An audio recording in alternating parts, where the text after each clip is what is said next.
Fog clung to the banks of the Green River as daylight crept across the trees, revealing something that would change the Pacific Northwest forever. The discovery of a young woman's body in the shallow water marked the beginning of a long and harrowing pursuit that would eventually lead investigators to Gary Ridgway. In the early 1980s, the region was expanding rapidly, industrial zones pushing against wooded stretches and quiet suburban pockets. Against that backdrop of growth and anonymity, fear began to spread.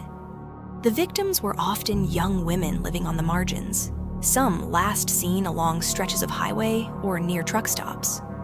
Patrol officers and detectives waded into the cold current, documenting every footprint in the mud and every scrap of fabric clinging to branches.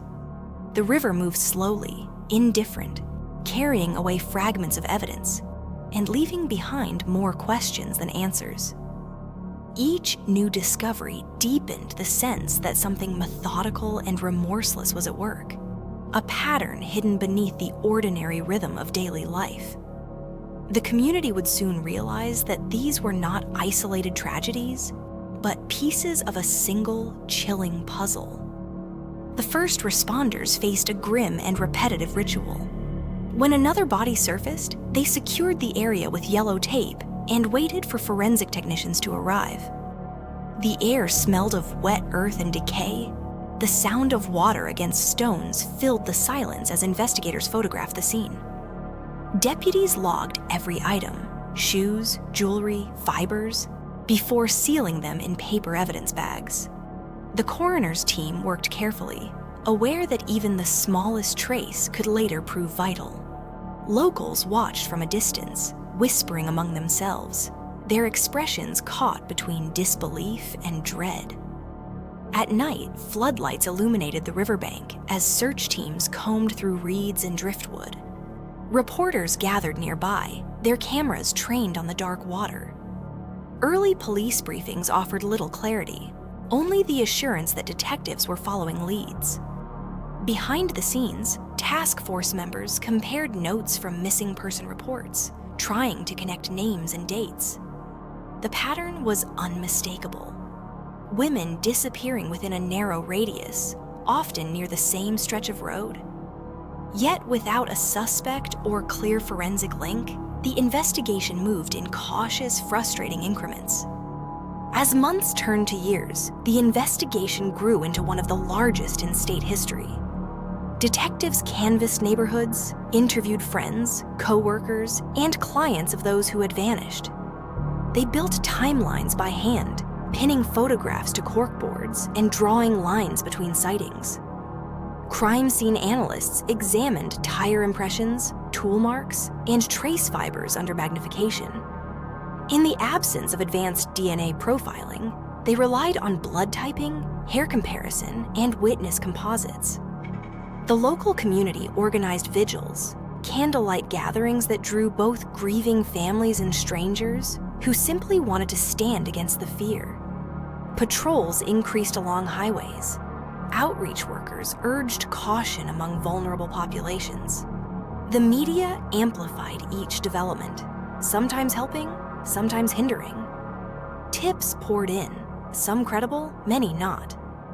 Detectives preserved every lead in thick case binders, aware that someday new technology might reveal what the human eye could not. Through it all, the families waited, their lives suspended between hope and resignation, their loved ones' photographs fading on bulletin boards that never came down. By the early 1990s, advances in forensic science began to shift the landscape. DNA testing, once experimental, offered a new tool to re-examine stored evidence.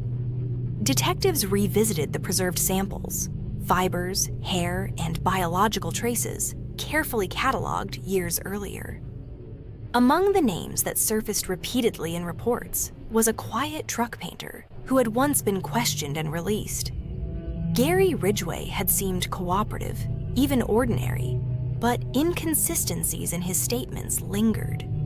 When technology finally allowed the comparison of old evidence to new genetic profiles, The results pointed decisively toward him. Surveillance and interviews followed, building a case that could withstand scrutiny.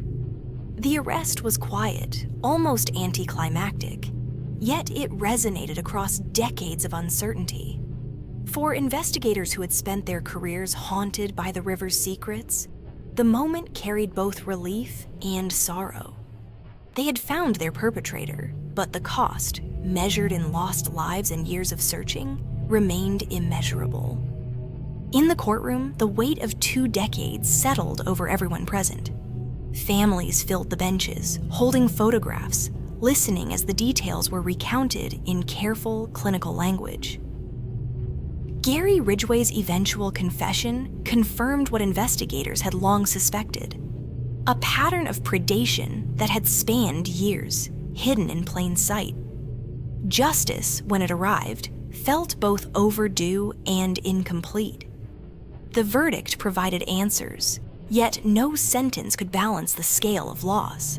Forensic breakthroughs had finally spoken for those who could no longer speak for themselves, transforming fragments of evidence into a voice of truth. In the aftermath, law enforcement agencies across the country re-evaluated how they tracked serial offenders, how they preserved evidence, and how they supported victims' families. The Green River itself returned to its quiet flow, but its name would forever carry the memory of those who were lost there.